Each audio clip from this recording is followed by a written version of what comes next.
Hello and welcome to My Type of Shit, a podcast where we talk about personality stuff, Myers-Briggs, socionics, all types of different shit. But I'm Emily. I'm an INFJ in Myers-Briggs or an IEI in socionics. This is if you want to follow us on My Type of Shit, you should. You should subscribe to our YouTube channel if that's how you're listening to it. And hopefully in the future, you're listening to this on Spotify or iTunes or some other thing. Also, follow us on social media, but we'll have that stuff linked below, like our actual Twitter and Instagram for My Type of Shit. My YouTube channel is Pakoki. Michelle, would you like to introduce yourself? Yeah, hey everyone. I'm Michelle. I'm an ENFP, but in socionics, and I'm an IEE, which is pretty cool. Um, I also have my own YouTube channel. It's Heart of Michi. You can find the link down below. You can follow me on other social media, but I'm not as active there. Because I don't know, it's hard to keep up with social media. But YouTube, I'm pretty consistent with, I think.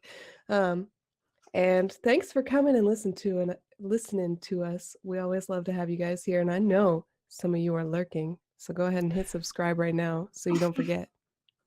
And then we have Mech. What's up, guys? My name's Mac. I'm an INTJ. My socionics is apparently, let me see what this is here. ILI. ILI, which I have been researching for the for Good, the awesome. record. A Yay! little bit, not a lot. Okay, but I need to do more reading on it. But it people are encouraging me actually. Not a lot, baby girl, just a little bit. I'm just But yeah, people are encouraging me, and so I'm trying to figure that stuff out. And my Twitter is @perception. That's probably where I'm most active if you want to find me there. And this episode, we're going to be talking about the ENTJ MBTI type. In case you guys don't know already, we're going through each MBTI type for our first, 17 episodes or whatever. And then maybe we'll get into more socionic stuff, but we're still covering all the types. Last week was okay. ESFJ. Yeah, and this week it's ENTJ. So I don't know. Wait, so did you guys say you know a lot of ENTJs, or how much experience you guys have with ENTJs, or what's up with it? Because I definitely have known quite a few in my experience. Like, I do know a few ENTJs, at least that I are like confirmed ENTJs, and I definitely feel like I have surrounded myself with a lot of ENTJs just in general because I was in Model United Nations and like other simulation teams, and I think that attracts ENTJs. But I don't really find myself surrounded by them that often. mhm. What about you guys? I think I I en- oh, go ahead. I You think I first. end up in groups where they are, or where you can find them, pretty easily, just because I can be an asshole and they're assholes. So it's pretty common for them to only pretty much people can only withstand the only people who can withstand ENTJs are other hard-headed people, really. Because I actually think ENTJs are like more toxic than INTJs, because they'll like I'll think something rude, but I won't always say it, you know. And if I say it, that's kind of, you know, it might offend certain people, but like and maybe it won't offend others. But ENTJs, they'll say it like a lot of the time, you know. They're just more prone Yeah. to just being rude like a lot. But I also think it maybe is just due to them being more social creatures too. But who knows? Yeah, I definitely find they speak their mind pretty easily for the most part, and give their opinion pretty freely. Uh, Personally, in my experience, I get along really well with ENTJs, um, because we kind of compensate for each other's weaknesses in a lot of ways. Um, in particular, one of my coworkers is an ENTJ. Well, actually, I don't work with her anymore, but um, she is really good at saying things directly and being upfront and being direct and honest, and I'm really good at saying things in a much nicer way, which can often make me indirect in how I approach things. So she like when we coach people together, it's very effective. And we would also like reach out to each other to get feedback on our feedback because like we were coaches basically.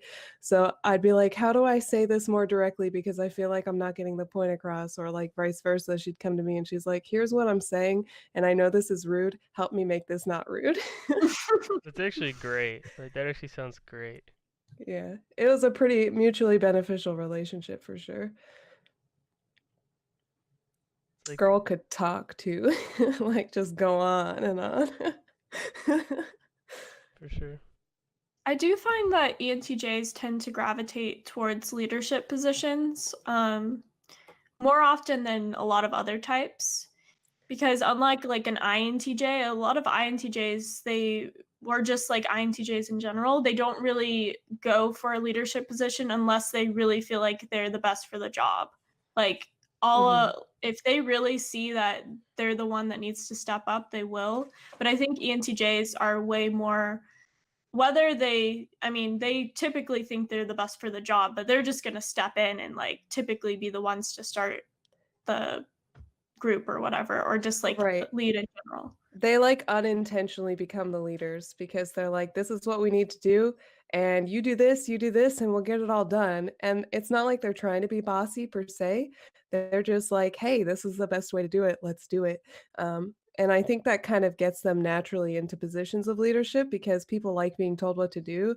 And if somebody knows what to do and is very good at getting results, they're going to go with that person, which is why I think they naturally become leaders, whether it's intentional or not.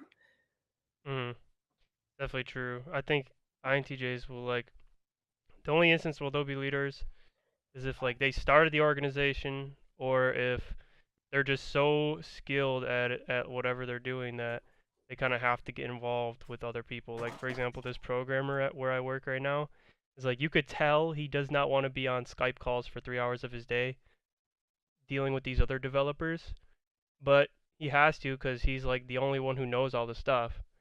And yeah, so it's probably one of those situations. Whereas you're right, ENTJs, they thrive in that environment where they could just boss people around. I know it sounds ridiculous, but they're good at it. They keep things organized. They keep things running. If you need someone to rely on to keep things running, ENTJ is a great type.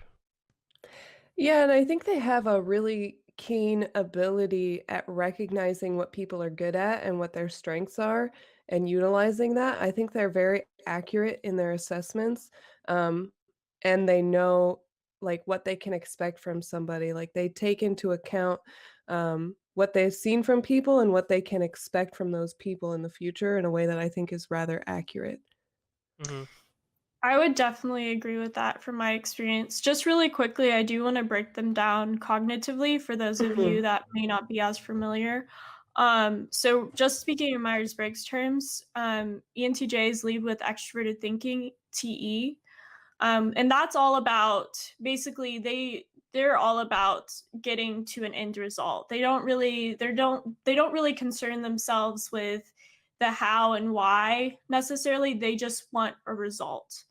And then their second function is introverted intuition, which obviously is what Mech and I lead with as INFJs and INTJs. And that's all about being very focused on getting I mean, with them, it's very much focused on getting to that result, and they have like this ability to um, get it kind of put blinders on when it comes to their goals and what they're trying to achieve. And then their third function, tertiary function, is extroverted sensing, SE.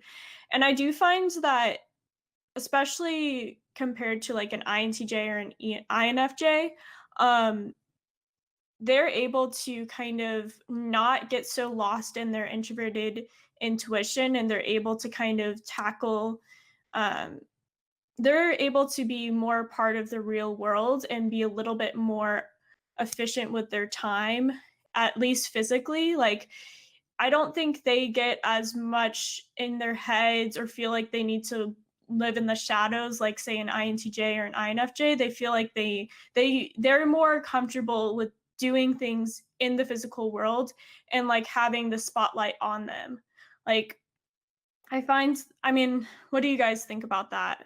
That's something that I kind of have gathered from them as far as extroverted sensing goes. Like they just don't really, they're not so concerned if the spotlight's on them, if that makes sense. Right. And I think with the extroverted sensing also comes this sort of like willpower to Yes. like enact what they see because like with extroverted thinking, um, they can also see how systems are working and where they're efficient and where there are loss of energy and loss of practicality.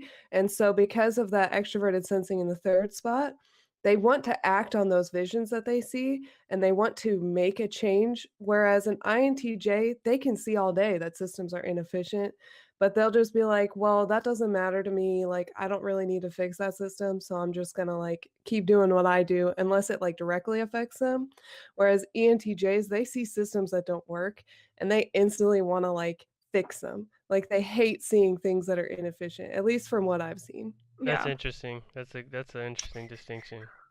Well, and I also think that like even okay, I think INTJs are way more long-term planners in a lot of ways than like Mhm. an ENTJ. ENTJs definitely come across as very organized, and in a lot of ways they are because they're objective with extroverted thinking. They're very much, I mean, that's a judging function, so they definitely come across very organized, especially in public.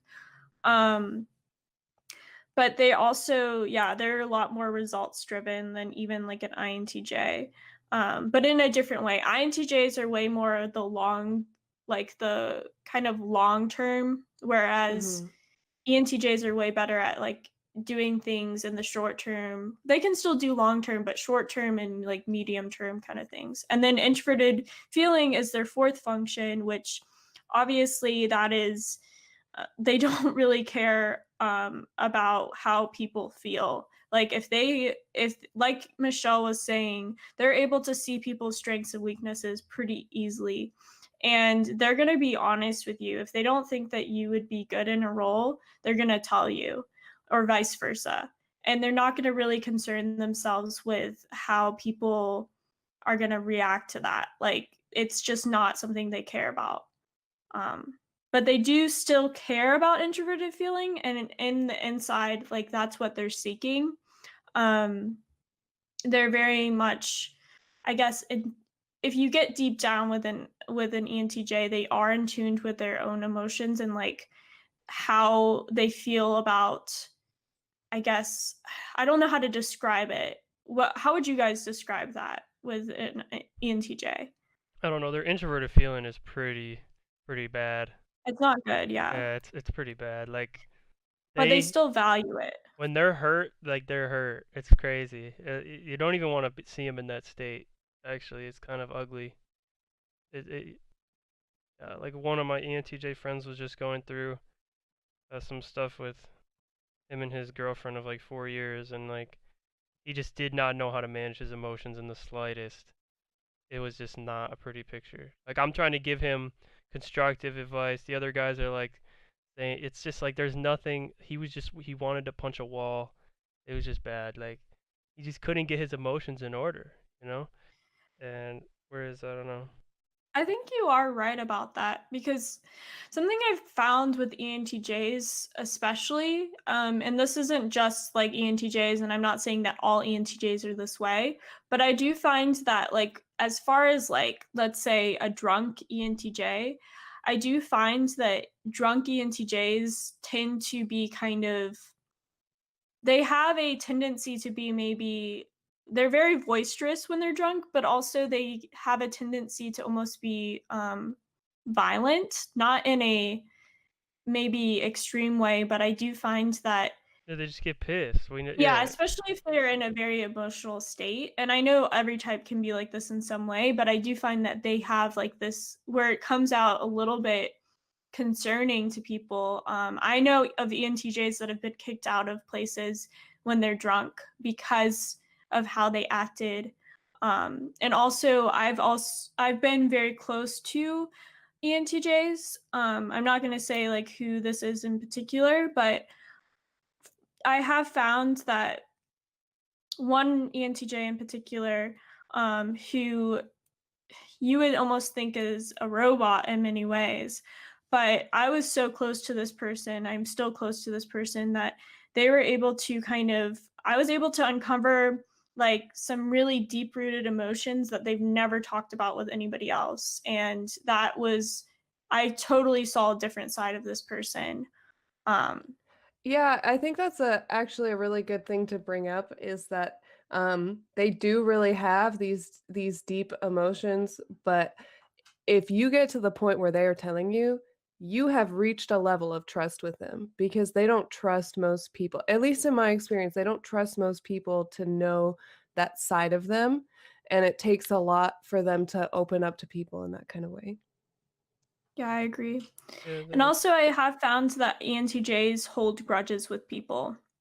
Not often, but especially people that maybe are very close to them.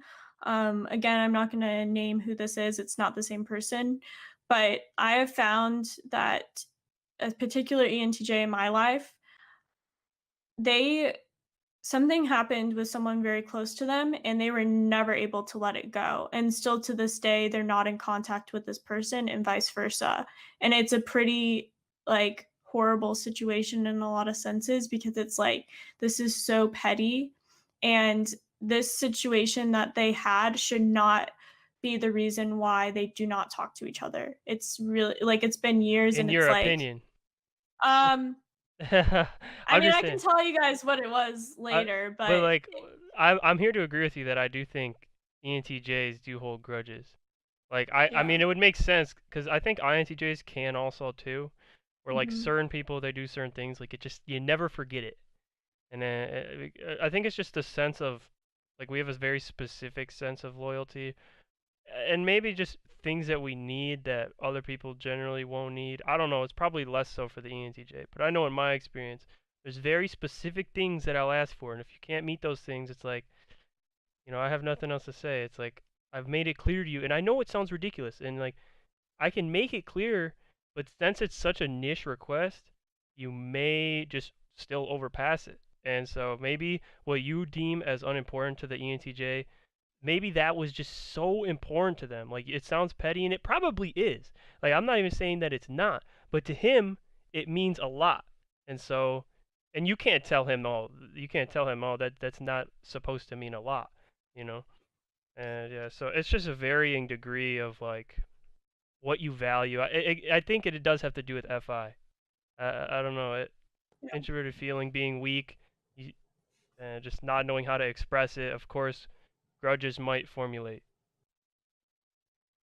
Yeah, it's one of those situations without like going into detail at least on this podcast. Again, I can tell you guys afterwards, but it's like one of those situations where it's like this person's not going to apologize to the other person and the other person's not going to apologize to them. Yeah, So so that's why the pride. situation hasn't even though when I tell you guys it's like this is actually like crazy that they haven't and it's actually really sad. Well, it happens to most people as a whole. Of course, ENTJ is going to happen a lot where, and I was going to mention this a little earlier, is like they have massive egos. I mean, so do Mhm. INTJs, and I mean, it is what it is.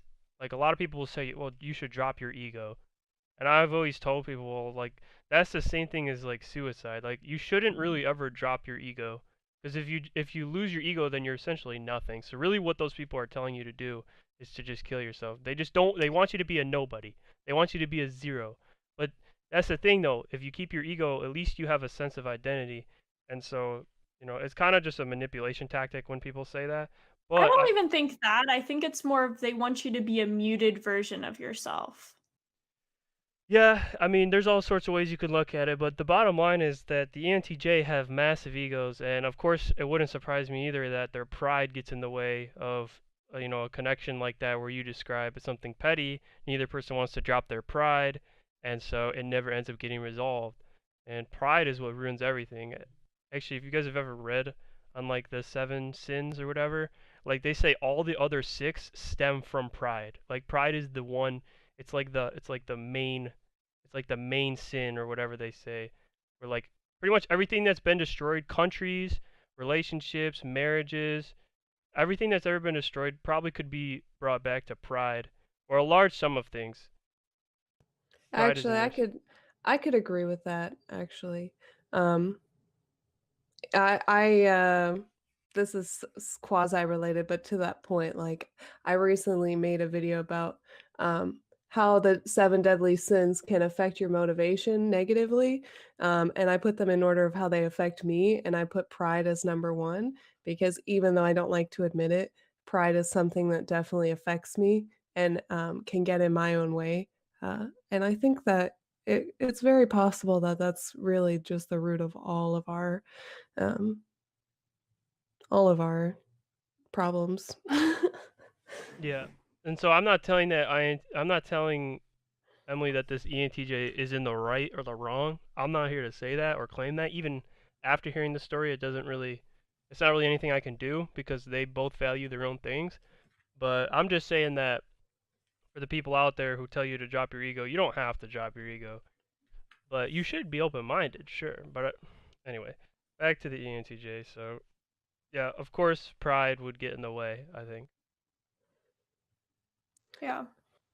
I think there's something to note about the FI being in the inferior slot, like Mhm. where it's very weak, but it's valued. So, like for example, I have FI in my second slot, which means that mine's very flexible. So I know that I have my own values, but I also really respect that other people have their own values, and I really respect that every situation could call for different things to happen that may or may not align with my values, but that the situation is going to call for what the situation calls for.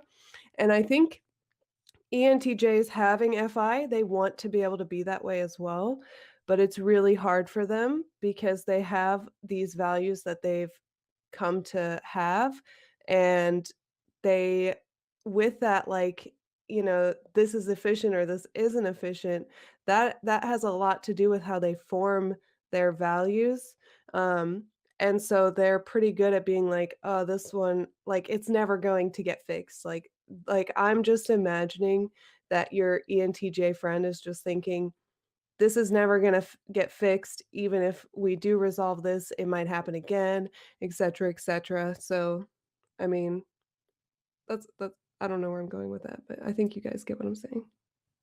In the same sense, I feel as if they can be forgiving if they think that there's longevity to like the forgiveness. Exactly. That's the thing is like a lot of okay. Here's what I noticed about the ENTJs with me, and this also goes back into the forgiving thing, but into many other categories too. Is where we kind of do have a very similar approach, but like the results we're getting are a bit different due to like our mindsets, which is Mhm. like so we're both long-term planners, I guess you could say, but like Emily said, INTJs will plan a little bit further into the future. But also the side with the ENTJ is that they're probably more likely to execute the plan.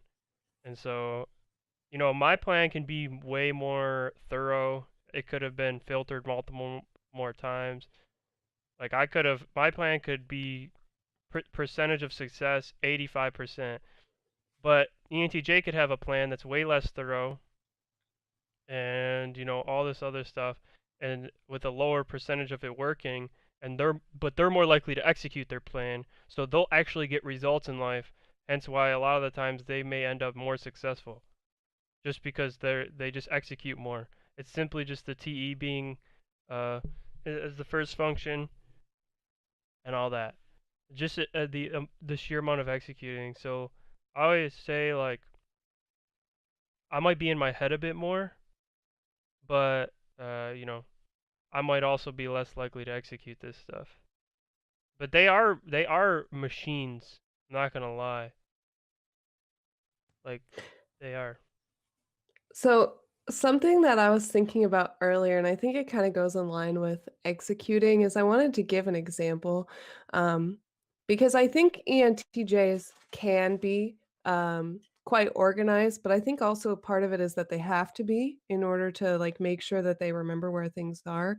Um, but one thing that I think of in particular with my ENTJ friend from work is that she had a daughter who was graduating high school, And so she wanted to make sure that her daughter got a really great scholarship and got her school paid for, because she knew that her daughter was smart and she knew her daughter was capable, but she wanted to make sure that she got paid for school by having all these scholarships.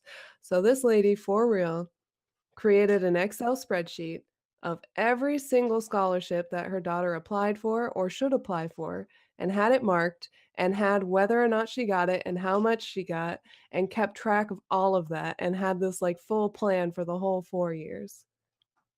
Like, no Yeah. lie, she went through all of that. Yeah. And so you're saying that they needed to function in a way? I think they need it to like organize their thoughts in a way, like get it outside of them. They need to be able to see it.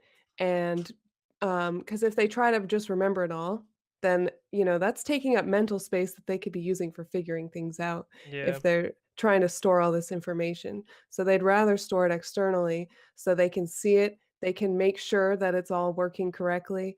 And they can continue to focus on what they can do with that NI, like what's next? What am I gonna do next? How am I gonna continue this? Yeah, I totally agree with that. I think it's interesting how ENTJs are. I think INTJs do a similar thing, but maybe not as extreme, and they have other ways of doing that. But yeah, they execute so often that they have to have it kind of written down on paper, or like at least so they can see it, so they won't forget, because they don't really concern themselves as much with details in general. And kind of going back to some things, I think what also makes them a lot more effective, like in the physical world, or like at least where ENTJs come across as a lot more successful than other types, is because they have, like, I think ENTJs for the most part, and not all ENTJs, but for the most part, have a very strong personality, in the sense that people see that within them, and they just gravitate towards them. And with that, ENTJs are very good at delegating, because again, they're very good at figuring out what people's strengths are. So they know, okay, I can't do this all by myself, so I'm going to delegate this to this person, this person, this person. And they'll organize it in such a way, like you were saying, Michelle, let's say an Excel spreadsheet, or even having physical meetings with people. And that's what works for them. Um, but at least that's what I found, especially like in, so one of my best friends is actually an ENTJ, and he was the leader of Model UN for 2 years when I was in it. And then he became the president of like the whole society. And he, in my opinion, was the best leader that that I guess my university has ever seen, for either my for the sorry, I'm having trouble speaking, for Model UN and for Society for Global Diplomacy, because he was just so able to delegate, and he was also very fair, I felt like. Fair enough. Something else I wanted to kind of bring up, because the way that we're talking about ENTJs could if you're listening to all this, you could think, "Oh, they sound like pretty cold people. They sound like pretty like objective people." Um, but I would say that ENTJs can be quite silly and can be quite extra, like quite hyper and engaging and really love to have fun. I think something about that like that's third slot SE, they do really actually like having fun, and they can be quite funny and engaging and entertaining. Um, and I think that's something that we haven't really talked about at this I point. actually think they do like laugh more than me. Like, I don't know.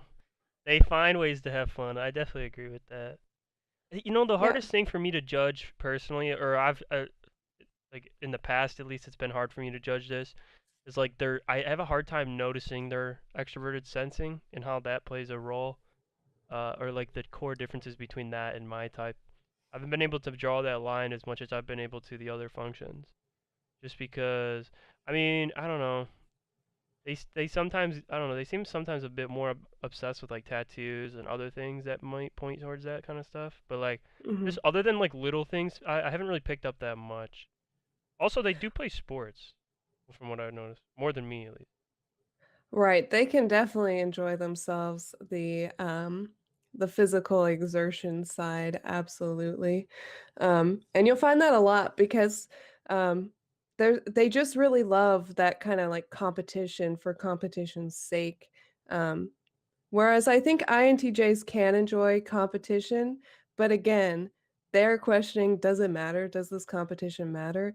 And if they don't have some kind of like personal investment in it, they don't really care.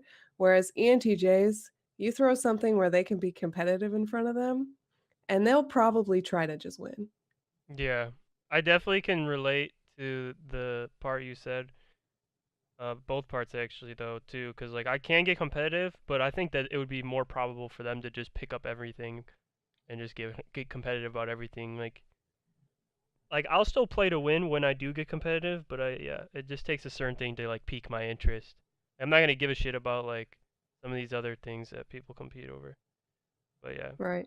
And they can rule things out, especially more mature ENTJs, but younger ENTJs especially, you're gonna find them being quite competitive, just for that sake, and they might even, get really involved in arguments and not stop until they've gotten like, they've won the argument. They I've seen are that a lot. crazy arguers. Like they're fierce. They are. Like they're fierce.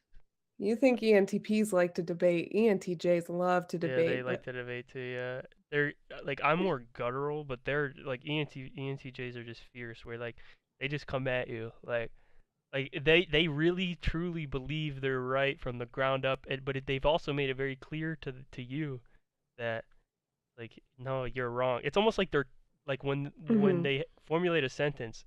It's like in the background you can hear them saying "I am right, you are wrong" in the background. Exactly. It's like, and so you have to find a way to bypass that to actually give a counter argument. Otherwise, you'll just lose. Yeah, I've actually seen that quite a lot. Um, that's funny that you said it like that because I wouldn't have worded it like that, but now that I'm thinking of just even like a recent one that I observed, that's exactly what was happening. Yeah, that's how it goes down. They are the principal from Matilda. I am right and you're wrong, and there's nothing you can do about it. Yeah, they definitely hate being wrong too. I mean, so do I. But like, I mean, everyone's wrong some of the time. That's what I always say. We've all been wrong before. But they definitely hate it. It has more to not. I don't even know if it has to do with the fact that other people are gonna view them differently, or if it has more to do with just like they're upset at themselves. You know? Yeah, I think that actually is onto something. Like anytime you come to them and they're willing to be told that they're wrong, but if they've come to a conclusion, they've come to that they've come to that conclusion for a reason, you know? Yeah, for sure. I definitely agree with that. So, of course, the more refined, the less likely it's going to be wrong. And then when they're proven wrong, it's just going to hit the ego that much more. Right, and then they have to rework everything they know if you convince them of something because um well, I mean, things can be situational and they can see that, but if they're arguing over something more universal, that's definitely gonna be hard for them to take that hit. I do find also with ENTJs, they tend to, going back to the competitiveness, they tend to like doing stuff like extreme eating challenges, for example. So like I could especially see. like spicy food. Um I know a lot of ENTJs that like whether they eat spicy food or not, they're gonna get it if they're challenged to eat something, they're going to eat it. That's funny. Um I could so see that. I haven't been put in Another, that, but yeah. yeah. And also oh, I forgot what I was gonna say. Another thing or another ENTJ. Yeah, it's another ENTJ thing. Um, just their, yeah, it was something about being competitive in something, and I can't remember what it is. It's crazy food though. I mean, I guess you wouldn't think of it, but I guess if like you were out to like they're the kind of type that like if you're out to like Buffalo Wild Wings, they'll purposely get like the hottest ones just to like show you what's up. Oh, That's they funny. like to they like to make bets with people too. That's Mhm. Um, actually funny.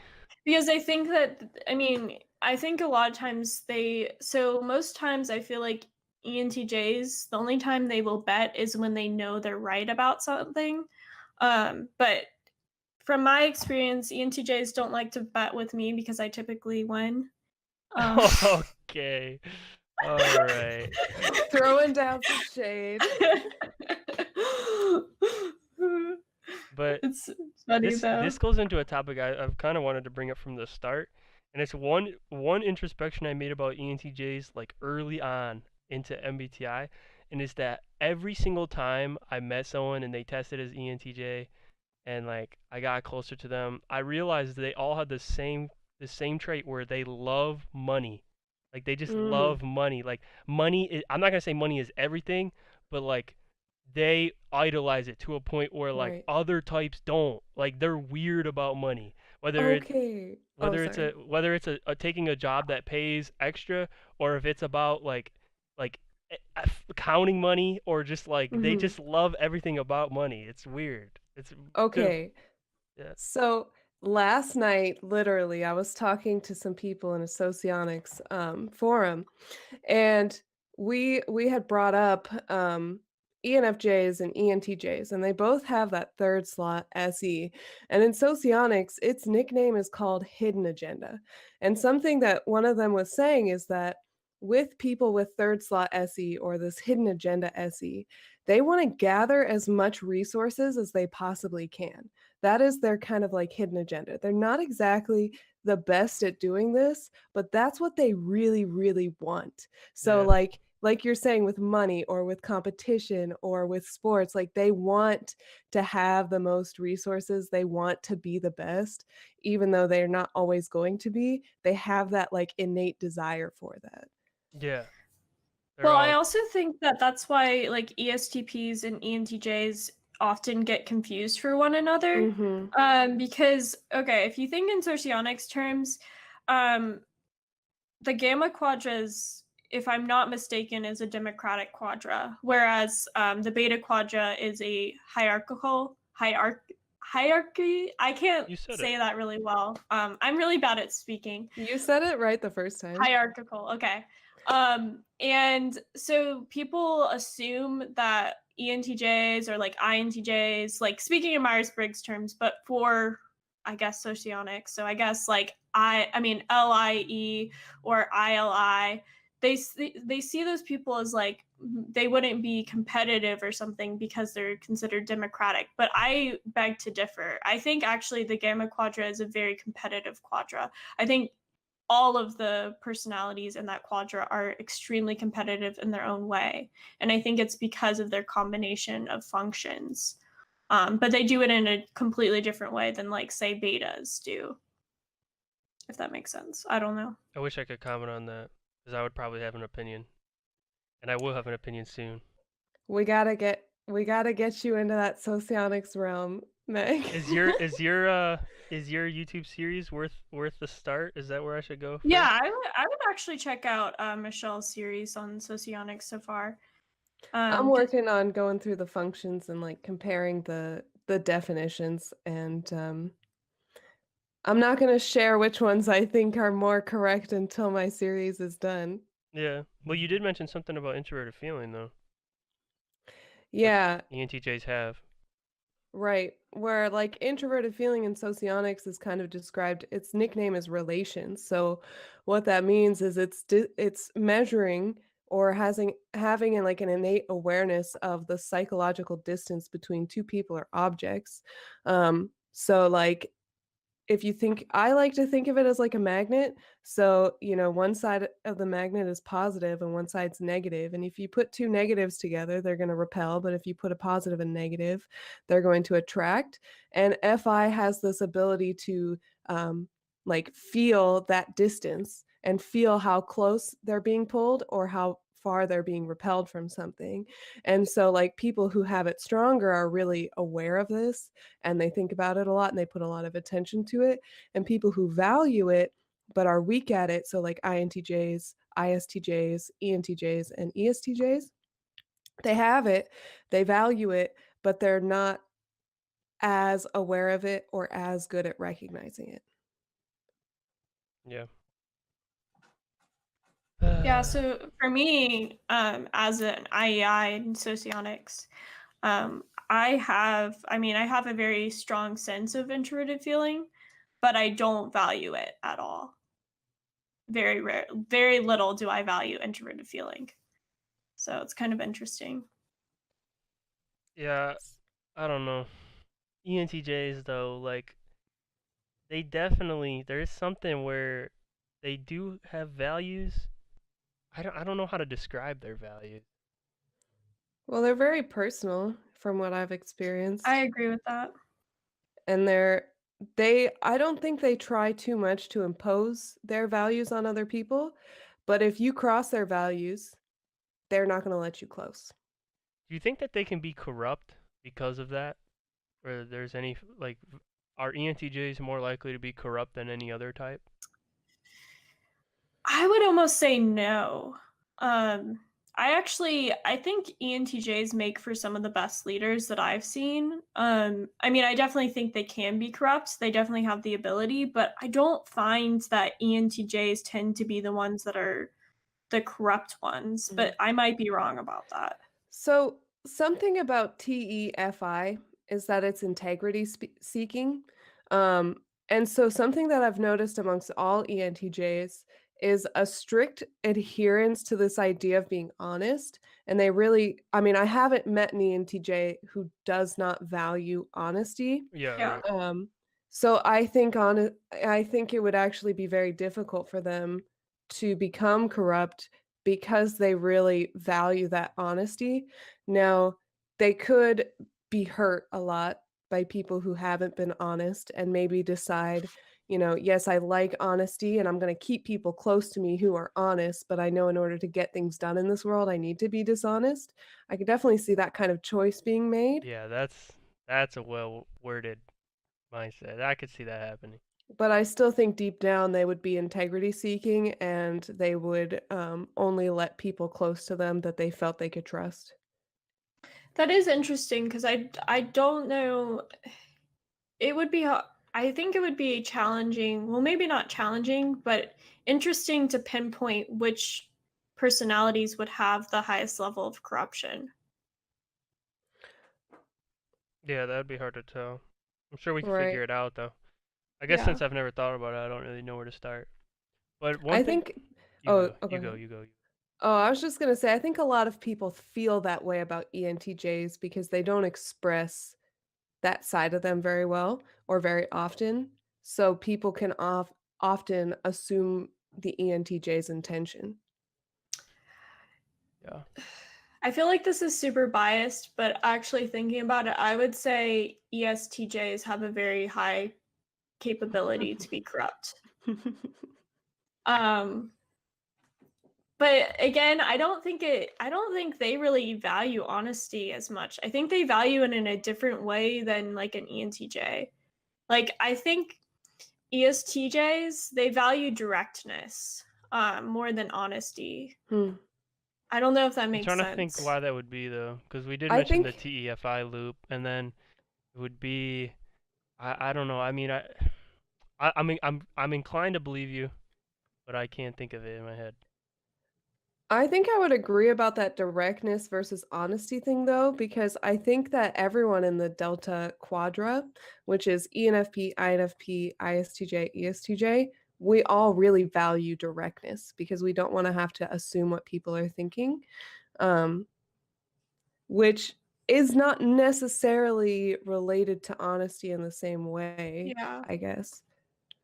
That's a Directness and good point. honesty aren't interrelated terms, but they often can be used that way. I just find, at least, I mean, this kind of, maybe we should save this for ESTJ, but I do find that when ESTJs are put into a position of power, because they're not as, I mean, they definitely seek it in a different way than ENTJs, but they don't really find themselves as much in that position, more on a managerial level, maybe, but not like in a high position.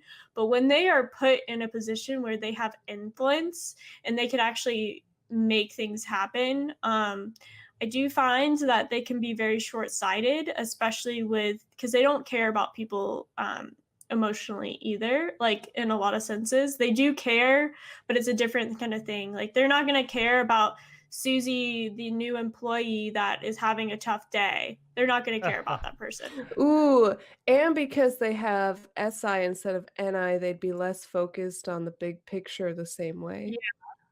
Yeah. Mm. So I do find that ESTJs are a lot less tactful than ENTJs too. I think I'm more scared of a corrupt ENTJ than a corrupt ESTJ by far, though.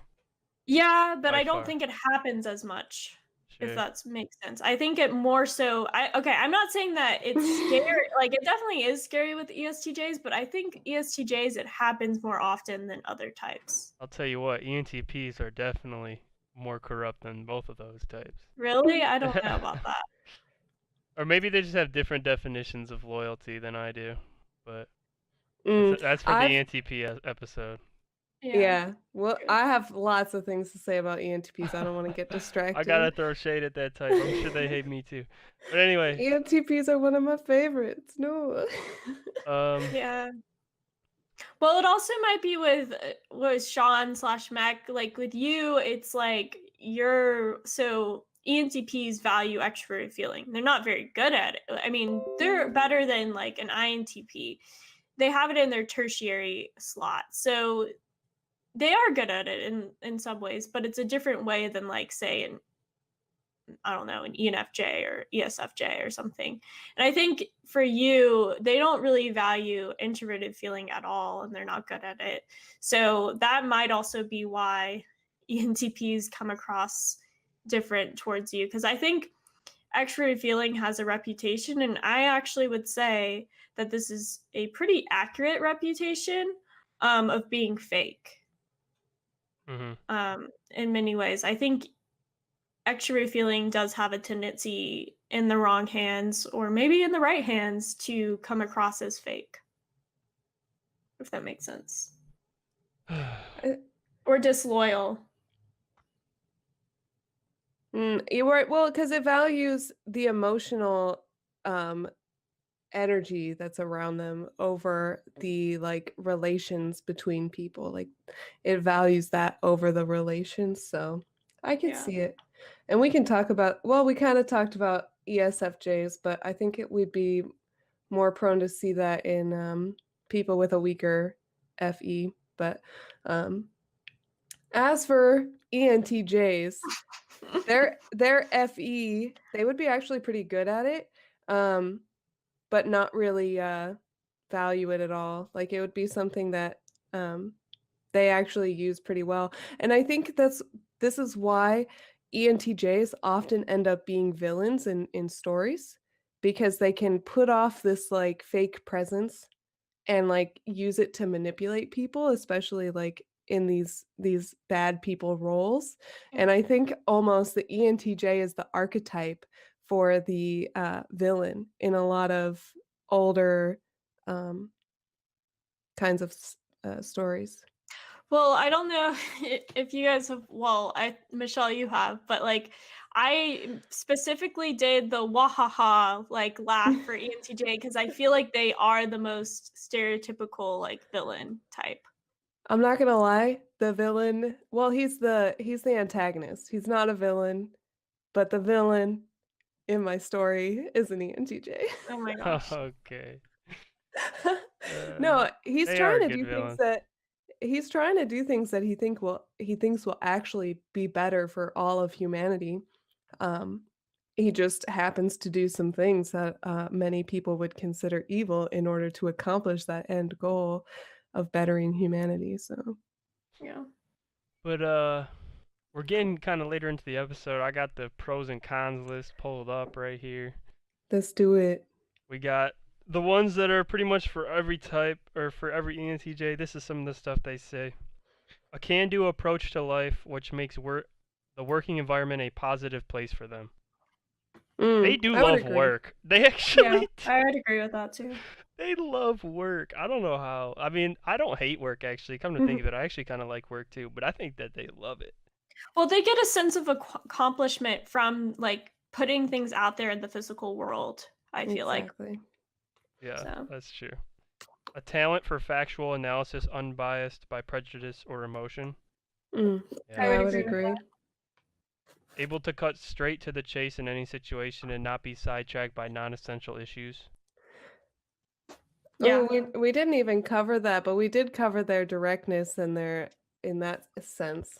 That's interesting that it says that they would be able to knock out things that aren't really relevant to this conversation, because I think that's actually pretty accurate. Like even thinking about my ENTJ friend from work, she would recognize that there are things that she's emotional about or that she didn't like about a situation, but she would set those aside and try to look at the situation as objectively as she possibly could without involving emotions because she knew that her emotions could throw off how she's viewing the situation. So she would like, it's almost like a physical setting those emotions to the side so they can objectively view the issue at hand.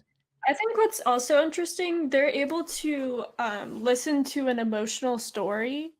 If the person gives enough details, and like they know like at least if they can see what the objective facts are in the story, they're able to give a really good analysis of what they think happened and if they believe the person who's telling the story.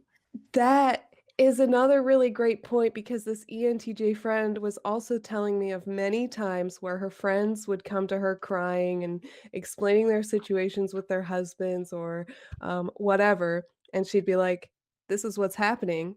And then the friend would either take the advice or not take the advice, but almost always she was correct in her analysis. And then later her friends would be like, I should have listened to you.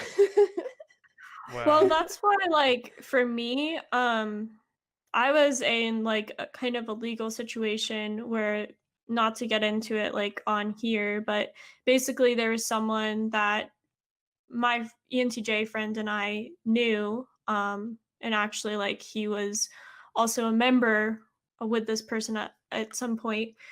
So he knew like different sides of the story and he was in a position of power. So he had to like step away as my friend and just act as like an objective voice, or like just kind of hear things objectively. And even he heard both sides of the story and he knew that I was telling the truth, by the because he knows that like I also can be, I think a lot of times ENTJs see INFJs as like exaggerating things because of extroverted feeling and also just like our theatrical nature. We can tend to seem, because they see the strength of like being able to emotionally persuade people.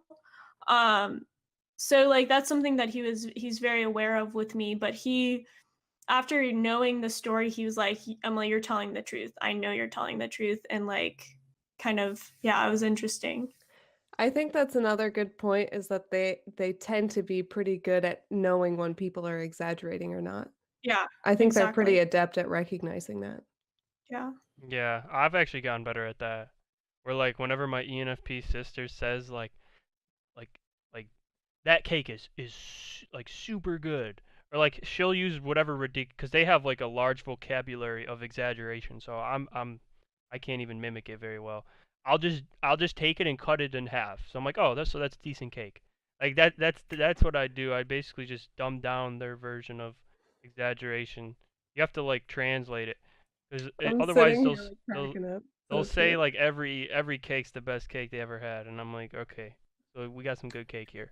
Like it's not the best cake, it's just good cake. Like, you don't have to exaggerate it every time. But anyway, So true. I've only gotten good at that and like recently, like within the last couple of months recent. But Yeah, and I actually wouldn't say that. Yeah, and that's something interesting to say about yourself, because I would actually say INTJs are not the best at figuring that stuff out. no, it Um, takes conscious effort. It's a lot of yeah, work. because a lot of times they will, I mean, the same kind of situation, an INTJ will listen to the same story that an ENTJ does, and they're more in tune with their introverted feeling. And so I feel like they're more, it's subjective and objective in some senses. Like they kind of don't, I don't know how to describe it. It's almost like they're able to like, they don't really separate themselves completely from the story if they're like, Hmm. Yeah. And they kind of are like, well, you should have done this, or like you should have done that. Whereas like the ENTJ just comes to, okay, this is what happened, this is what the facts are. I don't know if that makes sense. Yeah, maybe better at separating themselves from the story. Or INTJs will kind of look more into things, even if it's not correct. I don't know. Yes, they That's will. also, yeah, that's also probably true. And then they'll pretend like they're not affected by it when they really are. Yeah, that's Yeah, interesting. that's also true too. It has to do with if you trust the source, then you're just gonna trust everything else that comes out of the Yeah. person. And so I think ENTJs probably are a little better at like distancing themselves from all the potential biases and coming to a conclusion on there. But if the information is correct, INTJs will probably come to a more accurate conclusion just because it sifts through their intuition a little more for longer. I think I'll think on things longer than the ENTJ will, whereas the ENTJ will just think on it a little less, but they'll execute the shit. Like I Well, said.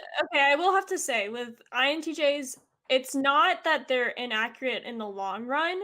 It's their snap judgments, whereas like ENTJs are way better at like making snap judgments and like figuring out things really quickly as far as like, okay, this is what the situation is. INTJs, when they make snap judgments like that, I find that they're not so, they have to like I ruminate. hate making snap judgments. They have to be able to like think about, contemplate it for a while. They're not able to really say, okay, this is what happened. And when they do, it comes off biased, Yeah. if that makes sense. Yeah, that's definitely true. That's maybe why when we get to these flaws here in a minute, like they'll probably say something similar to that, where like a lot of this stuff comes down to like letting the information sift through your intuition for long enough that you're not just pushing things away too quickly. Like has a lot to do with like waiting on things and not judging too quickly. At least that's what it is on the INTJ one. I'm assuming it's similar on this, but here I'm just gonna list off a couple of these like well-developed ones. Like if an ENTJ is developed, this is what you'll see. It says a talent for creating great benefits through the addressing of social justice issues. Uh, a talent for showing others the way to get past difficulties in their outer life. I think they're good at giving advice. I agree. I would agree with that. An approach to life which includes an awareness of the differences between their needs and those of others. Yeah. Able to know when to stop and take stock of life and recognize the qualities of the moment. Hmm. That's an interesting one. And then we got the potential problem areas, which this is always the fun part. Which they odds are, if you're as successful as a type as this type is, you're gonna have some pretty hefty flaws too. Because like almost like the greater the good, the worse the bad. That's also in there. Like they coincide a lot of the time.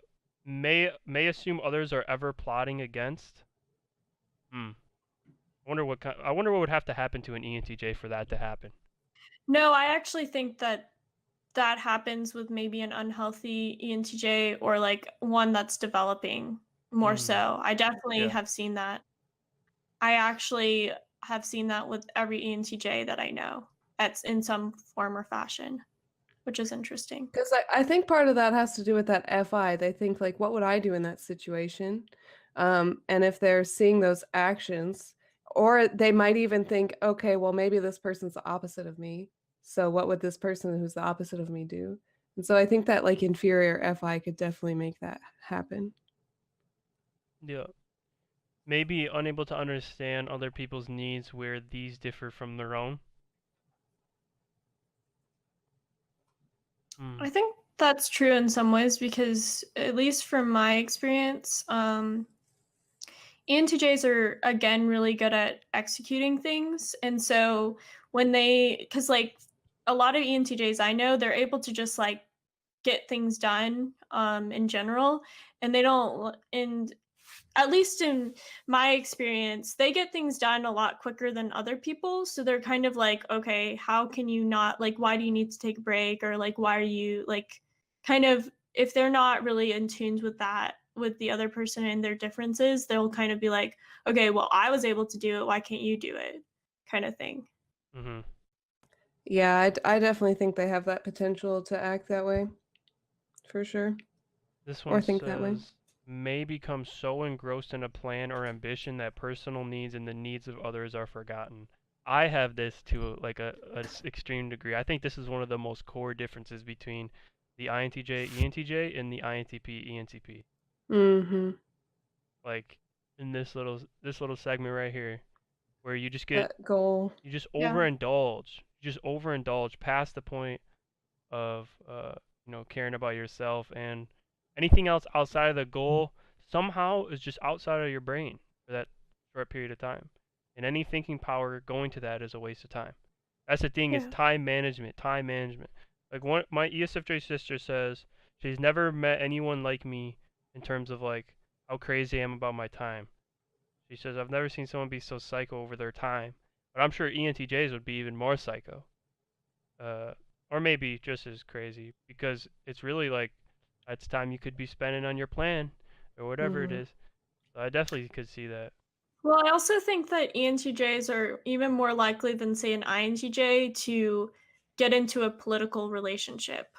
If they Mm-hmm. think that I mean, I've found this with certain ENTJs that I know, they will, they are already planning, like, maybe they're not even straight, but they would go into a political relationship if they find it beneficial in the long run. Yep. Mm-hmm. Um, may take every decision not made in agreement with the rational beliefs as a personal rejection. Hmm, that must be an unhealthy trait. May take every decision not made in agreement with their rational beliefs as a personal rejection.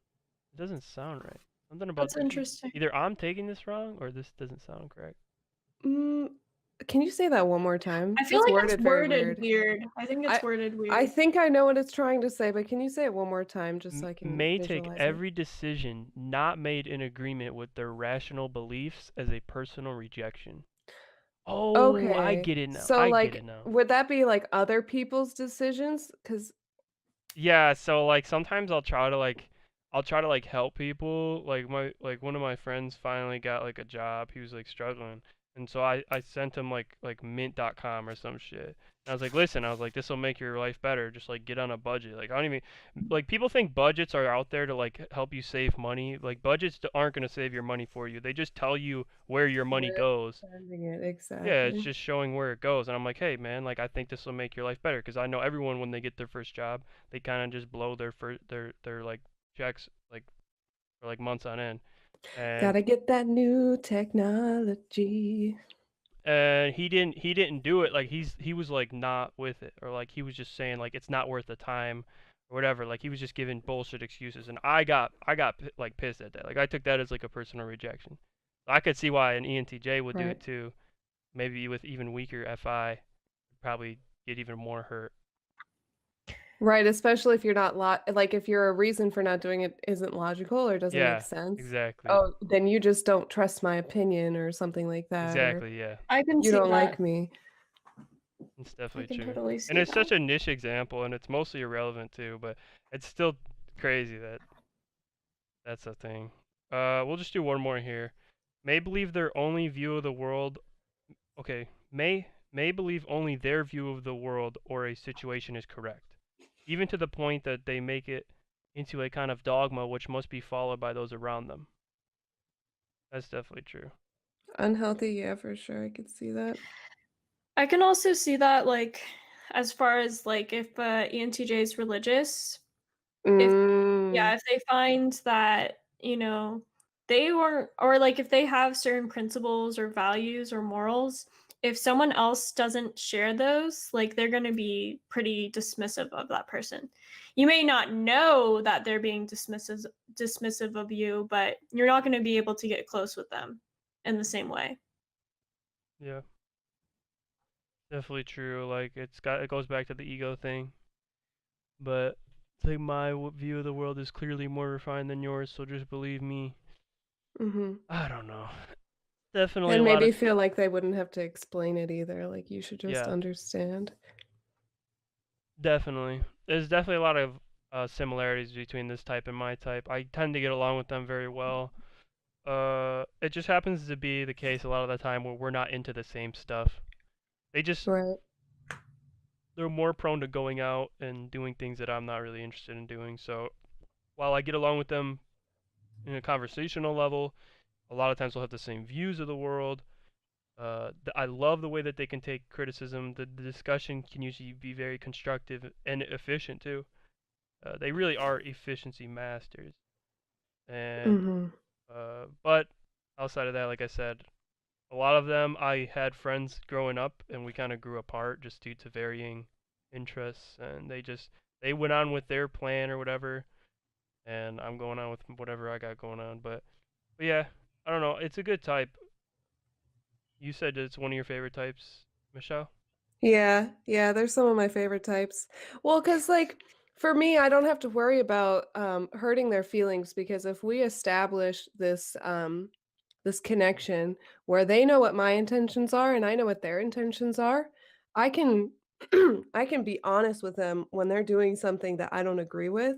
I can be like, "Yo, this isn't coming off very good." Or like, "Hey, that hurt my feelings," or whatever, and I don't feel like they're gonna take offense to that or worry too much about it. They'll be like, "Okay, yeah, I see what you're saying. Okay." And like we often have similar goals. Like for instance, at work, um, we both wanted to kind of make our part. Oh no, sorry. Okay. I think it's about that time of the day, people. You guys have anything else you want to say though? No, About ENTJ? ENTJs are cool. Yeah, I really like ENTJs as well. Oh, one last thing, I guess, before we get off. They actually, from some of the data I've seen, they're even more rare than my type, which is interesting because usually introverted types are more rare. But it says on some of that data on MBTI type rarity that the rarest type's INFJ, then second rarest is ENTJ, then third rarest is INTJ. I don't know what to think of that. Interesting. I don't know what to think of that. Some websites say INTJ and some websites say ENTJ. Exactly. So we don't So really know. I would say they're pretty neck and neck. Yeah, exactly. But can you imagine if we had 20 ENTJs in a room? That would be hard. I It's mean, actually I do good that have they're rare. It actually is I good. actually have Exactly. an ENTJ in my meetup group, and I really like him. He's super interesting, but he definitely has a very dominant personality. So if there's not like another extrovert kind of evening him out, or like a little more of a dominant personality there, not in the sense of like how they, I don't know, speak. Well, not in the sense of like who they are, because I think there's dominant personalities that aren't extroverted.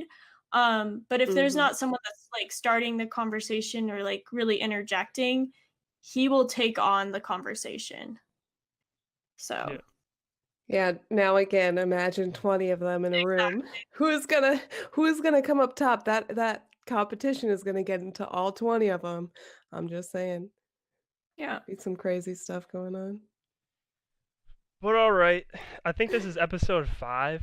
We've been going through the types in a good order too. I'm liking this stuff. You guys are giving Me good too. comments. We need someone on comment duty. We need to respond to these comments. Yeah, I will. Sorry. Yeah.